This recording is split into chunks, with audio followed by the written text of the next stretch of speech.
जी, करते चले क्रिकेट पे बिल्कुल चैंपियंस ट्रॉफी पर बात करेंगे और पाकिस्तान का जो मैच हुआ है कल साउथ अफ्रीका से, इस पर भी बात होगी। चैंपियंस ट्रॉफी का मामला अभी तक खत्मी शक्ल इख्तियार नहीं की है उसने, और आईसीसी का इजलास बुलाया जाता है लेकिन फिर उसको बगैर किसी नतीजे के मुलतवी कर दिया जाता है। मामला अभी तय नहीं हो पाए हैं, क्या वोटिंग तक ये मामला चला जाएगा या नहीं, और पाकिस्तान टीम की परफॉर्मेंस पर भी बात करेंगे। स्पोर्ट्स एंकर और स्पोर्ट्स की अगर उनको हिस्ट्री के बारे में नुमान नियाज साहब का नाम जो है वो बड़ा जाना माना जाता है। किसी भी सन में क्या हुआ था, 40 साल पहले क्या हुआ था, इस मैच पे कैसे हुआ, किसकी कितनी एवरेज है, ये सब उनको याद है, इंसाइक्लोपीडिया है। बहुत शुक्रिया डॉक्टर नुमान नियाज, आपने हमें वक्त दिया राइज एंड शाइन पर। पहले चैंपियंस ट्रॉफी की बात कर लेते हैं। आप मामला कहां किस तरफ जाता देख रहे हैं? अगर वोटिंग तक ये मामला चला गया तो ये खतरा भी है कि शायद पाकिस्तान से ये चैंपियंस ट्रॉफी की मेजबानी छिन जाए। क्या क्या पॉसिबिलिटीज है? सबसे पहले तो जी thank you so very much. आपने चैंपियंस ट्रॉफी का पूछा तो एक डेडलॉक तो चल रहा है और अभी तक चल रहा है। बात यह है कि जब पाकिस्तान को होस्टिंग राइट्स मिले थे तो उस वक्त सिचुएशन जो है वो ऐसी थी कि जो एवेल्युएशन कमेटी थी आईसीसी की, फिर उनकी एवेल्युएशन रिपोर्ट, फिर आईसीसी के बोर्ड ने अप्रूव किया था और उसके बाद उनकी दीगर जो आती हैं उनकी इंस्पेक्शन टीम्स रिगार्डिंग सिक्योरिटी और इंफ्रास्ट्रक्चर, उन सारों ने अप्रूव किया। फिर अक्टूबर में एक जो है इशू हुआ, एक कंसेंसस के साथ आईसीसी ने अपने मेंबर बोर्ड्स को भेजा जिसमें बड़ा क्लियर था कि जो पाकिस्तान का सिक्योरिटी प्लान, और दूसरा उनका क्लॉज 3.4 था जिसमें ये लिखा हुआ था कि 15 मैचेस पाकिस्तान में होंगे अक्रॉस 3 वेन्यूज़। वो सारे जो आपके फुल बोर्ड मेंबर्स हैं आईसीसी के, उन्होंने अप्रूव किया। एंड देन इंडिया, एक पॉलिटिकल कॉनोटेशन है, आपको पता है उनका एक नैरेटिव है उनकी इनकम्बेंट गवर्नमेंट का कि जिसमें वो एंटी पाकिस्तान थीसिस होता है, उस पर उन्होंने विदड्रॉ किया। तो अगर आईसीसी आज वाली आईसीसी ना होती और आज से 2007 से पहले वाली आईसीसी होती, तो अगर आपको याद हो कि 1996 विल्स वर्ल्ड कप कोलंबो नहीं गई थी, वेस्ट इंडीज और ऑस्ट्रेलिया, और उनके पॉइंट्स 4 फीट हुए थे। 2003 में इंग्लैंड और New Zealand they refused to go to Kenya और उनके पॉइंट्स 4 फीट हुए, केन्या सेमीफाइनल में पहुंच गया वर्ल्ड कप के। 2009 में रिवर्स अपार्थीड पे जिम्बाब्वे ने कहा कि वो इंग्लैंड नहीं जाएंगे तो उनको पिनलाइज किया गया और वो T20 वर्ल्ड कप का हिस्सा नहीं थे। लेकिन अब वो आईसीसी नहीं है और उसका रीजन ये है कि तो ICC unlike FIFA governing body नहीं है, ये एक लेजिस्लेटिव बॉडी है जो मेंबर्स वोट पे चलती है, no profit no loss basis पे। सो इंडिया 2007 के बाद जब से इंडियन प्रीमियर लीग $30 बिलियन का जो है वो ब्रांड बना है और जगरनॉट है financial India, 80% of the total revenue आता है, तो उन्होंने अब जो है वो ऑलमोस्ट हॉस्टेज बना लिया है इंटरनेशनल क्रिकेट को। और जो आपके इवन फाउंडर बोर्ड्स थे, लाइक जिनके पास एक ज़माने में राइट ऑफ वीटो होता था ऑस्ट्रेलिया और इंग्लैंड, वो जो है वो भी अब उनके इर्द गिर्द रैली अराउंड करते हैं क्योंकि फाइनेंशियल इंटरेस्ट्स हैं जो कि इनके पूरे होते हैं, चाहे वो बायलैटरल सीरीज़ हैं चाहे वो इंडियन प्रीमियर लीग है। पाकिस्तान इस लिहाज से सफ़र करता रहा है क्योंकि इंडिया और पाकिस्तान की बायलैटरल सीरीज़ जो है वो 2007-8 के बाद नहीं हुई, लेकिन ब्रॉडकास्टर्स के लिए जो है वो बहुत इंटेग्रल है। तो अगर आप ओवरऑल देखें, मेरिट पे ये बनता था अगर इंडिया ने विदड्रॉ करना और फोर्स मेजॉर नहीं लगता क्योंकि हर अप्रूवल पाकिस्तान के पास था, तो आपको नई टीम ले आनी चाहिए थी, आईसीसी को कहना चाहिए था ठीक है भाई आप ना खेलें, लेकिन ऐसा मुमकिन नहीं है। अब तो जय शाह भी आईसीसी के चेयर बन चुके हैं। सो एक तो ये ज़्यादा कोर्जन की तरफ ले गए और फिर उनको अनएक्सपेक्टेड एक रिस्पांस मिला क्योंकि 1996 के बाद, क्योंकि 2011 में हमसे राइट ले लिए गए थे सिक्योरिटी कंसर्न्स में आईसीसी टूर्नामेंट होस्ट करने के, तो ये पहली मरतबा था कि आईसीसी का टूर्नामेंट हम होस्ट करने जा रहे थे। दे डिड नॉट एक्सपेक्ट, क्योंकि हमारे जो पिछले ये जो आपके मोहसिन नकवी साहब के प्रेडेसेसर्स हैं, ये हमेशा जो है वो यील्ड करते रहे और ये मान जाते थे और पाकिस्तान इंडिया जाता रहा और इंडिया पाकिस्तान नहीं आया। वी सॉ दैट हैपनिंग, जो कि हमने 2011 के वर्ल्ड कप में देखा, हम इंडिया गए, 2012 में हम बायलैटरल सीरीज के लिए गए, 12-13 में विमेन वर्ल्ड कप हमने वहाँ पे खेला, 16 में गए और फिर 23 में गए। तो इंडिया का ये ख्याल था कि वो अपना हेगेमोनिक प्रेजेंस और ये जो पोलराइजेशन है इस पे वो चलते हुए पाकिस्तान को कोर्जन कर लेंगे। पाकिस्तान स्टूड अप, किसी ने राइटिंग में अभी तक कुछ नहीं दिया। आईसीसी की बोर्ड मीटिंग क्यों नहीं हो पा रही? क्योंकि अगर मीटिंग हुई तो वहाँ पे मिनट्स हो जाएंगे और मिनट्स हो गए तो ये राइटिंग में आ जाएगा। So Pakistan stands on the right side of history and I personally feel इनका एक बहुत स्ट्रॉन्ग स्टैंड है और अब तो ये मान रहे हैं एक फ्यूजन मॉडल, हाइब्रिड मॉडल जो कि आईसीसी का पहले हिस्सा नहीं था, पाकिस्तान ने भी थोड़ी लैक्सिटी दिखाई है कि ठीक है यार दुबई में खेल लें, और लेकिन हम भी फिर इंडिया नहीं आएंगे, आप भी पाकिस्तान नहीं आएंगे। लेकिन ये ऐसा नहीं होगा कि ये सिर्फ चैंपियंस ट्रॉफी के लिए होगा, ये टिल 2027 जो ये साइकिल है ब्रॉडकास्टिंग राइट्स का। ब्रॉडकास्टर्स का इंटरेस्ट जो है वो ये है कि इंडिया के वो समझते मुमकिन नहीं है, क्योंकि स्टार डिज्नी ने $3.2 बिलियन के ब्रॉडकास्टिंग राइट्स खरीदे हुए। नुमान साहब ये भी बताइए कि सॉरी, हाँ हमें ये भी बताइए नुमान साहब कि अगर हम लोग बेटर प्लानिंग करते, टाइमली हम लोग के रिस्पॉन्सेज होते, would there be a different outcome? No जी, देखें ये बड़ा क्लियर है कि जब तक हिंदू देवता Narendra Modi incumbent government India में है, उनका स्टांस ही ये है। हाँ, कुछ लोग हमारे एनालिस्ट भी, कोई पॉलिटिकल एनालिस्ट और ये कहते रहे कि शायद इंडिया आ रहा था, क्योंकि उनके जो फॉरेन मिनिस्टर भी आए थे रिसेंटली टू पाकिस्तान, तो ऐसे लग रहा था कि इंडिया जो है ये अब आइस ब्रेक होगी और वो पाकिस्तान आ जाएगा। और हमारा क्रिकेट बोर्ड भी काफ़ी कॉन्फिडेंट था, हमारे चेयरमैन कहते रहे कि सारे मैचेस पाकिस्तान में होंगे, और कोई बैकड्रॉप में कोई ऐसी चीज़ हुई है जो एक नीजर्क रिएक्शन है कि India has refused. But at the end of the day, what we have seen after 2007 and 8 के, और जब से ये नरेंद्र मोदी गवर्नमेंट है, इनका तो आप देख लें, चाहे वो इलेक्शंस हों झारखंड में हों या मुंबई में, महाराष्ट्र में हों, they always sell that entire Pakistan sentiment, और ये गवर्नमेंट का नैरेटिव है। सो आई डोंट थिंक सो कि जब तक ये गवर्नमेंट इनकम्बेंट गवर्नमेंट है आपके तो डॉक्टर नुमान ये बताएं कि फिर आईसीसी चैंपियंस ट्रॉफी का होने क्या जा रहा है? आप क्या समझते हैं, पाकिस्तान में ही होगी, भारत नहीं आएगा, या फिर भारत न्यूट्रल वेन्यू पर खेलेगा और वो पाकिस्तान के जो मॉडल को मान जाएगा कि पाकिस्तान भी जाकर न्यूट्रल वेन्यू पर खेले? होने क्या जा रहा है?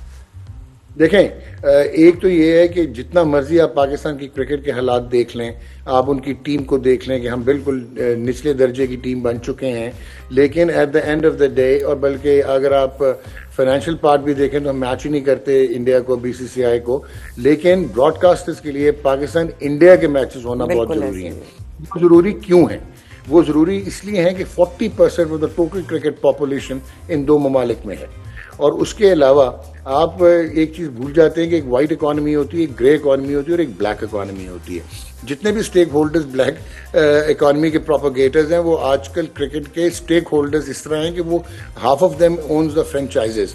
फिर ब्रॉडकास्टर जो है वो एक रिवलरी को बेचता है, ऑस्ट्रेलिया हो या इंग्लैंड हो, जो हमें एशेज कहते थे एक रिवलरी, लेकिन वहाँ पे क्रिकेट जो है वो फर्स्ट लाइन स्पोर्ट नहीं है, वो एक कोलैटरल है। वहाँ पे आपको फुटबॉल नजर आएगा, न्यूजीलैंड में रग्बी नजर आएगी। तो इस सबको मद्देनजर रखते हुए आप ये बताएं कि मुमकिनात में से क्या है, क्या पॉसिबिलिटी ज्यादा है, किसका इम्कान है, कैसे होगा चैंपियंस ट्रॉफी? इंडिया मानेगा जी फ्यूजन मॉडल, इंडिया मानेगा, ब्रॉडकास्टर्स मानेंगे, क्योंकि ब्रॉडकास्टर्स इतनी ट्रबल में हैं कि उन्होंने आईसीसी को कह दिया कि हम अगस्त 2025 में रीनेगोशिएट करेंगे ब्रॉडकास्टिंग राइट्स। आप पूरा नहीं, हमारी पूरी नहीं पड़ रही, सो ये मानेंगे। और डॉक्टर नुमान 26 में जो चैंपियंस ट्रॉफी होने वाली है, अगर सेमीफाइनल फाइनल की बात अगर हम करें, इंडिया पाकिस्तान साथ आए, what is the outcome over there? हम देखते हैं क्या पाकिस्तान इंडिया जाएगा? आपने ये जो बताया, यही प्रॉब्लम, पाकिस्तान इंडिया नहीं जाएगा जो अब स्टैंड है पाकिस्तान क्रिकेट का। और इंडिया को ये प्रॉब्लम आ रहा है कि इन केस पाकिस्तान फाइनल के लिए क्वालिफाई करे तो फिर इंडिया को ऑफशोर खेलना पड़ेगा, वो इन इंडिया नहीं खेलेंगे, जो कि एक डिबॉकल होगा उनके ब्रॉडकास्टर के लिए भी और बीसीसीआई के लिए भी। यहाँ पे वो रुके हुए हैं, लेकिन अब आपको डेडलॉक खत्म करना ही पड़ेगा और इवेंचुअली जो है इसका कंसेंसस होगा। और वोटिंग पर जा सकता है मामला, डॉक्टर नुमान साहब, वोटिंग पर जा सकता है? अच्छा, आप जो वोटिंग की बात करेंगे, अगर वोटिंग में भी गया ना, अब एक हाई टाइम है। देखें, अभी आपको बाहर ये लगता है क्योंकि Pakistan has failed miserably over the years, PCB जो कि उन्होंने डिप्लोमेटिक रिलेशंस क्रिकेट के बिल्कुल भी नहीं रखे दीगर बोर्ड्स के साथ, और क्योंकि हमारे कट फॉर रोल लोग रहे ही नहीं, हमारे जो है वो अजीबो गरीब लोग आ जाते हैं, एलियंस जिनको हम कहते हैं, जो क्रिकेट को रन करते हैं। लेकिन at the end of the day आपको ये देखना होगा कि फाइनेंशियल पार्ट एक है, लेकिन जिस वक्त आप बैक अगेंस्ट द वॉल लगाते चले जाएंगे, चाहे वो England, Australia, New Zealand, south Africa, तो फिर उनकी क्रिकेटिंग पेडिग्री और हिस्ट्री जो है और उस पर वो पोलराइज नहीं होना चाहेंगे। तो मेरे ख्याल में वोटिंग तक ये बात नहीं पहुंच पाएगी, और अगर पहुंची तो ये इतना सिंपल नहीं होगा कि पाकिस्तान को आउट वोट कर दिया जाए। सही। और अगर आउट वोट कर भी दिया जाए तो इतने ज्यादा इसके रिपरकशंस Repercussions हैं होंगे। ये आईसीसी के लिए मुश्किल हो जाएगा। अच्छा, अब जरा मैच की बात करते हैं जी। बिल्कुल। जी, जो T20 पाकिस्तान और साउथ अफ्रीका का हुआ है कल जो मैच हुआ है डॉक्टर नुमान, उसके बारे में बताइए। बाबर आजम की जो परफॉर्मेंस है बिल्कुल जीरो रही, बैटिंग लाइनअप जो है वो क्लिक नहीं कर पाई, क्या कहेंगे, किस तरह देखते हैं? देखें जी, शायद आपको अच्छा ना लगे या नाज़रीन को अच्छा ना लगे, पाकिस्तान की जो इस वक्त पाकिस्तान के प्लेयर्स हैं और ये जो क्रिकेट टीम है, ये T20 क्रिकेट और वनडे क्रिकेट से एब्सोल्युटली इररेलेवेंट हो चुकी है।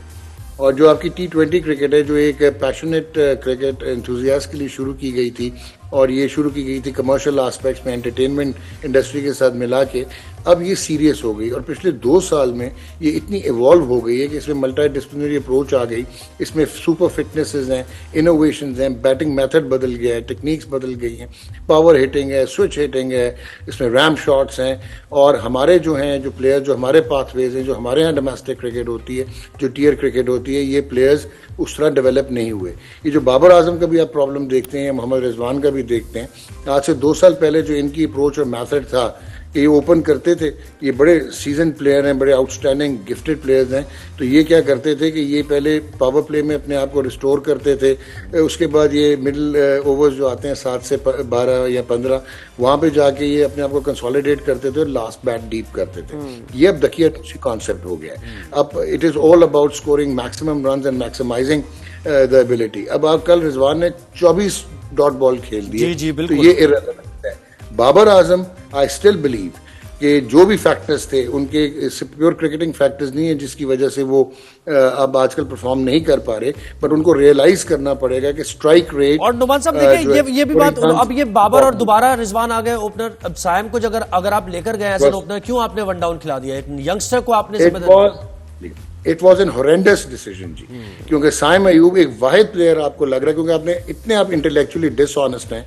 कि आपने मुतक्का लगाया हुआ है फखर जमान के साथ। फखर जमान इज द वन जो कि इम्पैक्ट प्लेयर है वाइट बॉल का, जो कि मॉडर्न क्रिकेट में कंपैटिबल है इंटरनेशनली, आपने उसको नहीं सिलेक्ट किया। साइम इज रियली गुड और उसको ओपन करना चाहिए था। और अगर आपने एक लड़का जो है उमर बिन यूसुफ, उसको आपने ट्राई किया जिम्बाब्वे के अगेंस्ट, वो T20 में अभी इवॉल्व हो रहा है, ही वॉज द वन, क्योंकि Usman Khan I don't think so कि उसकी जगह बनती है। तो it's about poor selection, intellectual dishonesty, complete cricketing irrelevance. इस तरह आपकी टीम खत्म हो जाएगी, आप लोग नीचे से नीचे चले जाएंगे। It's high time modern cricket में अब आपके मॉडर्न मेडिकल मॉड्यूल्स हैं, फिटनेस मॉड्यूल्स हैं, बायोमैकेनिक्स है, आर्टिफिशियल इंटेलिजेंस की इंटीग्रेशन है आपके टीयर सिस्टम में। जब तक आप वो प्लेयर्स प्रोड्यूस नहीं करेंगे, हम यही रोना रोते रहेंगे, ये कम्पीट नहीं कर पाएंगे, चाहे वो बाबर हो चाहे वो रिजवान। और जिस तरह बॉलिंग चेंज की, उसको आप कैसे देखते हैं? क्योंकि देखें ना, सुफियान मुकीम के हम नंबर्स देख रहे हैं, लास्ट ओवर में 53 रन उन्होंने 4 ओवर्स में दिए हैं और आखिरी ओवर में 3 छक्के भी उन्होंने खा लिए। एक मौके पर लग रहा था कि पाकिस्तान कंटेन कर लेगा 150 के अंदर अंदर, लेकिन मिलर ने जो इनिंग्स खेली है, पाकिस्तानी बॉलिंग और उनकी बैटिंग भी, जरा उस पर बात कर लें। देखें, डेविड मिलर एक आउटस्टैंडिंग अस्टाउंडिंग बैट्समैन है। वो फर्स्ट क्लास क्रिकेट नहीं खेलता, वो वाइट बॉल का स्पेशलिस्ट है, लाइक ऑनरे क्लासन। और ये लोग जो हैं, ये मैंने अभी बात की थी मल्टी डिसिप्लिनरी अप्रोच, ये बेसबॉल की बेस रखते हैं और गोल्फर स्विंग रखते हैं और फिर इनोवेट करते हैं। और मिलर का डिफेंस भी बहुत आउटस्टैंडिंग है, वो स्पिनर्स को बेहतरीन खेलता है, हालांकि वेस्टर्न्स जो हैं वो इतना अच्छा नहीं खेलते। सो कल उसकी एक सिलेक्ट, मतलब उससे एक्सपेक्टेड था कि वो इस तरह खेलेगा। कप्तानी में बहुत सारे मसाइल नजर आए। एक तो सुफियान मुकीम जितना मर्जी टैलेंटेड हो, he hasn't played first class cricket. ये सिर्फ आपने टैलेंट देखा, आपने पिक किया, आपने एकदम उसको इंड्यूस कर दिया बड़ी क्रिकेट में। Zimbabwe was not the team जहाँ से आप जज करते कि इसने 5 आउट कर दिए तो ये आपको एक मैच विनर मिल गया है, क्योंकि जो बड़ी टीम्स हैं वो बहुत आला खेलती हैं और वो रियल टाइम डाटा पे चलती हैं और वो मैचअप्स पे चलती हैं। तो सुफियान को आखिरी ओवर देना वाज ए डिजास्टर। और आपने, क्योंकि जो लड़का है दूसरा आपका इब्रार अहमद, उसने बड़ी 3 आउट तो कर दिए, उसने आपको शुरू में ब्रेक थ्रूज भी दे दिए 3 आउट जब इनके अर्ली हो गए थे, लेकिन उसको भी शायद तीसरे ओवर में 3 छक्के मिलर ने लगाए। इब्रार इज द वन जो कि आप उसको कह सकते हैं कि वो है इस किस्म का बॉलर के बजाय उसको आप पावर प्ले में बॉलिंग कराएं, आप उसको बीच में मिडिल ओवर्स में कराते, लास्ट ओवर सुफियान का नहीं बनता था। ये 100 मिलर के बावजूद कि आपने जो जॉर्ज लिंडा से रन्स करवाए हैं वो आपके लिए क्रिमिनल था। अच्छा डॉक्टर नुमान, आकिब जावेद की लीडरशिप और उनकी बताइए, उनके आने से टीम में एज अ हेड कोच कुछ फर्क पड़ा है आपको लगता है? देखें, आकिब को तो खैर हम बचपन से जानते हैं, when he was a player we played together, लेकिन at the end of the day Aqib एक कंसेंशियस और एक अच्छा प्रैक्टिकल प्रैग्मेटिक आदमी है। लेकिन अगेन हमें नज़र आया कि जिस वक्त हमने गैरी कर्स्टन को रखा हुआ था या हमने जेसन गिलेस्पी को, तो हमने उनसे पावर्स शॉन ऑफ कर ली थी एज कोचेस। लेकिन आकिब जो हैं वो कन्वीनर सिलेक्शन कमेटी के भी हैं और अब पावर्स उनके पास वापस आ गई हैं। तो इस तरह सिस्टम्स जो हैं वो डाउट क्रिएट होते हैं। एंड सेकेंडली जो आपके पास प्रोडक्ट है, मैं बार बार कह रहा हूँ कि ये अब शॉर्ट टर्म नहीं होगा, ये अब आपको शॉर्ट टर्म, मिड टर्म और लॉन्ग टर्म आपको इन्वेस्टमेंट्स करनी पड़ेगी और आपको अपनी क्रिकेट को मॉडर्नाइज करना पड़ेगा डोमेस्टिक लेवल पे। वरना आकिब क्या करेगा? इन प्लेयर्स को आप कितना मैक्सिमाइज कर लेंगे अगर ये उस तरह कट है, उनका है ही नहीं, वो मजाज ही नहीं है प्ले मॉडर्न क्रिकेट। बिल्कुल। Doctor Nauman Niaz, thank you so much for joining us in this show, giving us your feedback. वही बात है, जब तक कंसिस्टेंसी नहीं नजर आएगी टीम सीरियस नहीं लगेगी।